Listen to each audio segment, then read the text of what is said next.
kaabos. Ngayon po dito ay alas 8 ng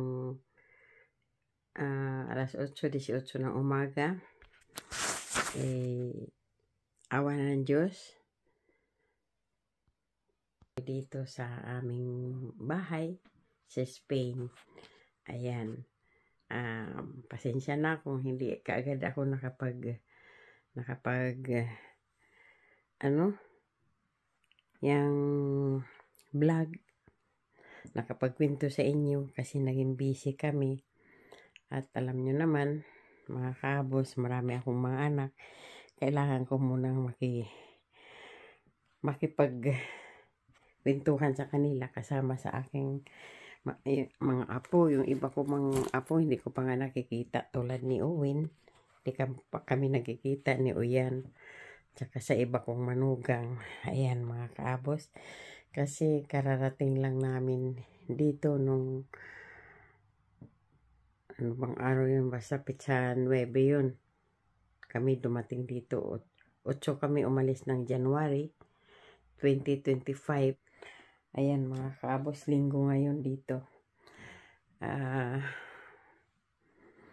Ito, pasensya na kung ngayon ko lang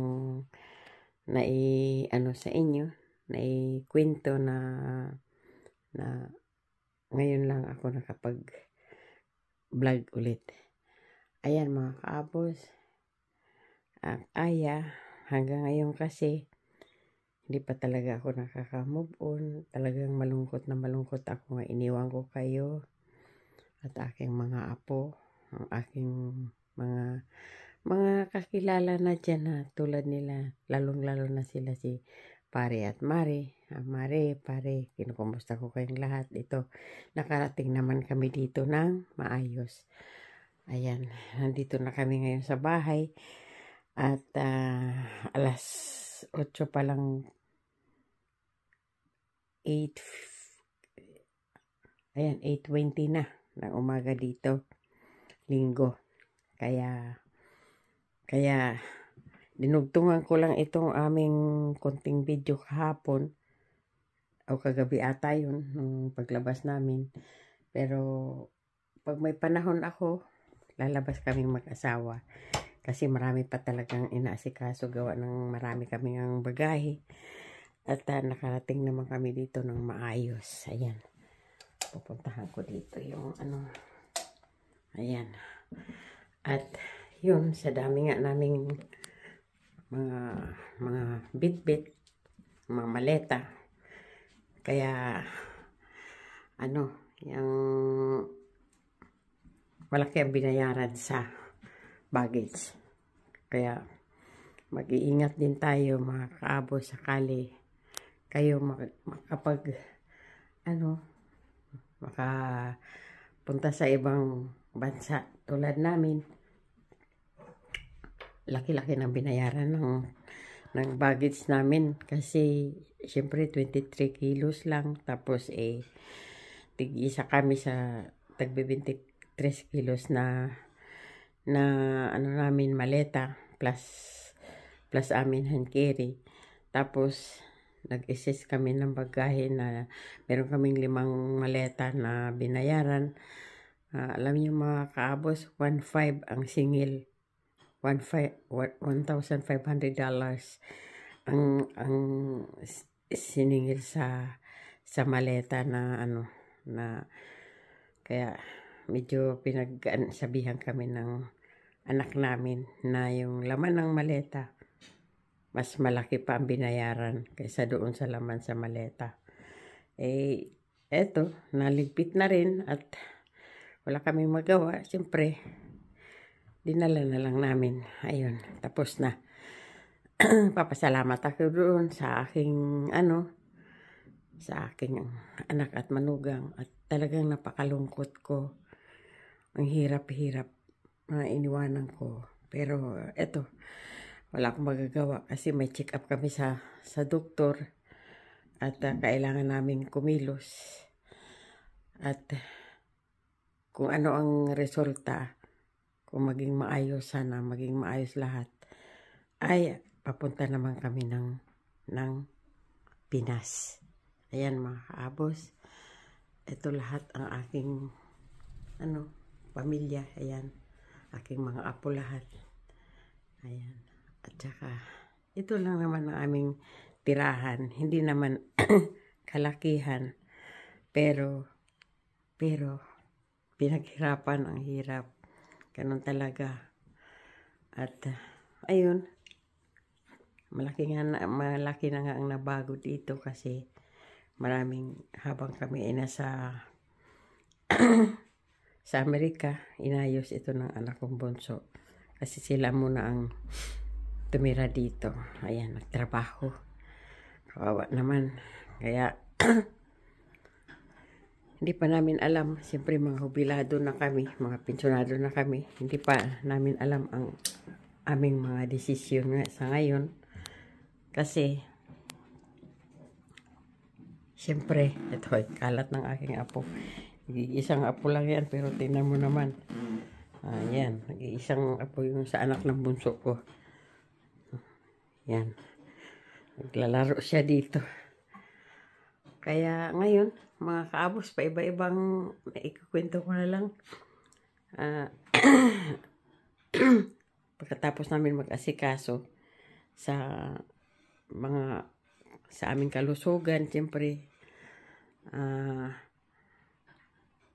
punta naman kami sa Pilipinas. Abangan nyo na lang po mga kaabos ang aming mga pupuntahan. Kasi, marami pa akong lalakarin. Ayan mga kaabos. Nagkalat lang yung aking apo dito maliit. Ayan. Kasing edad lang ni Sela. O mas matanda pa siya sa buwan.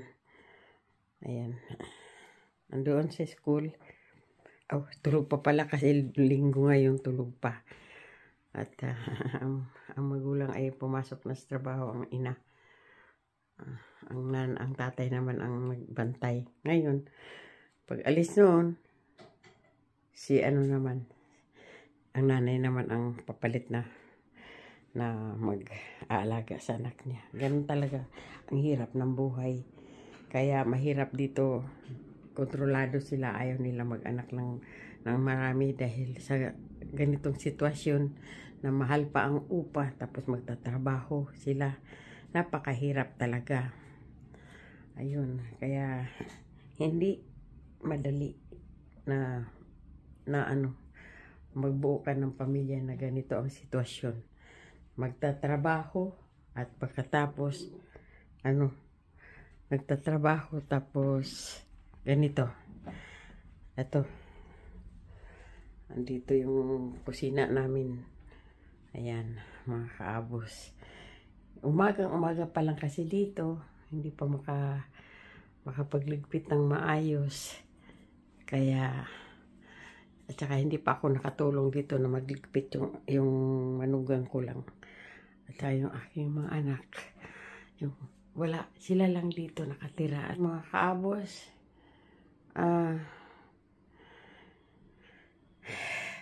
ito, ang banda sa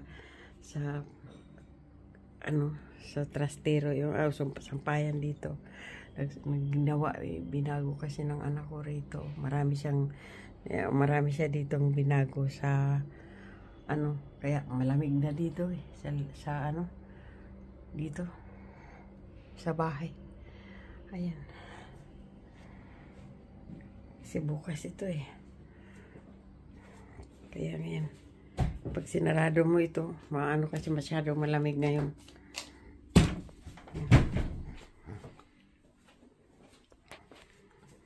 Kaya hindi ko na habaan itong batikaw. Hindi ko na habaan itong video na to. At yung may lalakarin pa kami at bibili pa ako ng gamot. Ayan mga kaabos. Hanggang sa muli, ikwento ko lang konti. At saka na namin ulit tapusin ang ibang mga video. Mamaya na lang ulit mga kaabos. Kasi meron pa kaming lalakarin. Okay? Maraming salamat sa inyong pagsubaybay. At pinasasalamatan ko ang Panginoong Diyos na nakarating kami dito ng maayos. At ganun din sa aking iniwanan doon sa Amerika. Nga doon naninirahan. Hindi na talaga yun pwedeng maglipat-lipat kasi meron na silang sariling bahay doon. At ang aking mga apo doon na rin ipinanganak. Kaya hindi na talaga yun. Doon na talaga silang maninirahan. Kaya kami, hindi pa namin alam ang sitwasyon sa buhay namin. Kung saan kami mananatili. Kung sa Pilipinas ba o dito. Kumbaga naglalaro pa ang aming isipang kung saan kami wawaling. Pero ang aming nagiging desisyon dito kasi libre kami lahat sa gamot. Ayan, libre lahat. Pati sa dito lang kami papacheck up sa doktor na wala kaming poproblemahin sa pera. Hindi katulad sa atin sa Pilipinas na kung wala kang trabaho, kawawa ka talaga, hindi ka makapunta sa doktor, pupunta ka na lang sa mga albularyo.